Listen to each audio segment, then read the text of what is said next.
اور سنو، ذرا خاص قسم کے گیسٹ ہیں، اچھی طرح سے تیار ہو کر آنا اور نہانے سے پہلے ماسی سے سر پر کھڑے ہو کر صفائی کروانا۔ خاص مہمان؟ مگر امی، بھابھی تو کہہ رہی تھیں وہ آپ کی پرانے محلے کی دوست شمسا آنٹی آ رہی ہیں۔ ہاں وہی آ رہی ہیں، اب تم زیادہ سوال جواب مت کرو، جو کہہ رہی ہوں بس وہ کرو۔ اس کے اتنے عرصے بعد آنے کی وجہ مجھے ہماری مشترکہ دوست رمحانہ نے بتائی ہے، مگر کیونکہ میں ابھی خود کنفرم نہیں ہوں تو میں نہیں چاہتی کہ بلا وجہ کی خوش فہمیاں اور غلط فہمیاں پیدا ہوں۔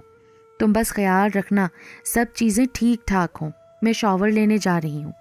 ماریا اس قدر بچی نہ تھی کہ ماں کی ہدایات کی وجہ نہ جانتی، مگر وہ ماں کی عادت سے بھی خوب واقف تھی۔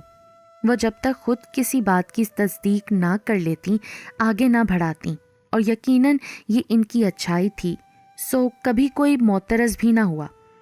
ماریا بھی سر جھٹک کر دوبارہ اپنے کام میں مصروف ہو گئی۔ 1:45 ہو رہے تھے، ثنا گھر نہیں پہنچ پائی تھی۔ واپسی میں ٹریفک جام تھا، اوپر سے موبائل کی بیٹری ڈاؤن تھی۔ ادھر ماریا پریشان تھی کہ وہ کھانے کا کیا کرے۔ ثنا کا آخری میسج یہی تھا کہ وہ ٹریفک جام میں پھنس گئی ہے۔ آخر تھک ہار کر اس نے 1:30 بجے ماں کو بتایا۔ صادقہ پھپھو جوڑوں کے درد کی مریضہ تھیں، ان سے ڈھنگ سے پتیلی میں چمچ تک نہ چلایا جاتا تھا۔ بہرحال جیسے تیسے انہوں نے ماریا سے ہی چاول دم پر لگوائے، جو حسب توقع تھوڑا پسیج گئے۔ سوئیوں کا تو اکڑ کر ضائع ہونے کا ڈر تھا، سو اس کا خیال نکال دیا گیا۔ شمسا آ چکی تھی۔ 2:30 بجے ثنا ہانپتی کانپتی گھر پہنچی۔ شمسا کو کہیں اور بھی جانا تھا، اس لیے فوری طور پر کھانا لگا دیا گیا۔ شمسا گئی تو صادقہ پھپھو نے پہلی بار اپنی بہو ثنا کو آڑے ہاتھوں لیا۔ اتنی غیر ذمہ داری، تم نے میری بات کو کوئی اہمیت ہی نہیں دی۔ تم اگر ذمہ داری سے وقت پر آ جاتی تو آج جو سب کی مجھے محسوس ہوئی میں اس سے بچ جاتی۔ پھپھو یقین مانے میں صحیح وقت پر نکل گئی تھی، مگر راستے میں ایک جگہ دھرنا تھا اور ٹریفک بہت جام تھا، اور پھر میں ماریا سے کہہ کر گئی تھی کہ وہ دیکھ لے۔ کیا مطلب ہے بھابھی؟ میں نے کیا کیا ہے؟ آپ نے جو کہا وہ تو میں نے کر دیا تھا۔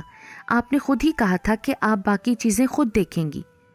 ماریا جو پہلے ہی ماں سے سخت سن کر بھری بیٹھی تھی، بھڑک اٹھی۔ ثنا اپنی غلطی ماننا سیکھو، نہ کہ دوسروں پر ڈالنا۔ تم نے آج بتا دیا نا کہ تم اس گھر کی بہو ہی ہو، ورنہ یہ بھی ہو سکتا تھا کہ تم میٹنگ چھوڑ دیتی۔ ایسا کون سا طوفان آ جاتا اسکول میں؟ مگر تمہیں لگتا ہے کہ بس تم جو سمجھ رہی ہو کر رہی ہو بس وہی صحیح ہے۔ میری ہی غلطی ہے کہ میں نے تمہیں سارا گھر سونپ دیا اور تمہیں با اختیار کر کے خود بے اختیار ہو گئی۔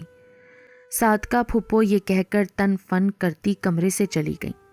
ماریا نے بھی ان کی تقلید کی اور ثنا حیران پریشان کھڑی رہ گئی۔ شام میں آیان کی دفتر سے واپسی پر صادقہ پھپھو نے سارا معاملہ اپنے بیٹے کے گوش گزار کر دیا۔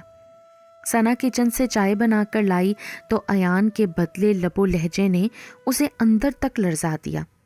یہ میں کیا سن رہا ہوں ثنا؟ ایان پلیز آپ تو میری بات سنیں اور سمجھیں، میں نے کچھ بھی جان بوجھ کر نہیں کیا، وہ تو… ثنا نے بڑی امید سے اپنا مقدمہ لڑنا چاہا۔ بلا وجہ کی بحث مت کرو، تمہاری سنوں؟ کیا مطلب اس بات کا کہ تم صحیح ہو اور میری ماں بہن غلط ہیں؟ بجائے اس کے کہ تم اپنی لاپرواہی اور غلطی کی معافی مانگو، تم الٹا بحث مباحثے پر اتر آئی ہو، اور تو اور مجھے بدگمان کرنے لگی ہو میری ماں اور بہن کے لیے۔ کان کھول کر سن لو ثنا، میں ان مردوں میں سے نہیں جو بیوی کے کہنے میں آ کر ماں بہنوں سے بددل ہو جاتے ہیں۔ تمہارے لیے یہی بہتر ہے کہ اپنی غلطی مانو، معافی مانگو اور آئندہ محتاط رہو۔ آیان دو ٹوک لہجے میں کہتے ہوئے ٹی وی پر چلتے ٹاک شو کی جانب متوجہ ہو گئے۔ پھپھو میں معافی چاہتی ہوں کہ میری وجہ سے آپ کو خفت کا سامنا کرنا پڑا، روحانسی آواز میں کہہ کر ثنا نے چائے کی ٹرے اٹھائی اور رات کی ہنڈیا دیکھنے کچن میں واپس آ گئی۔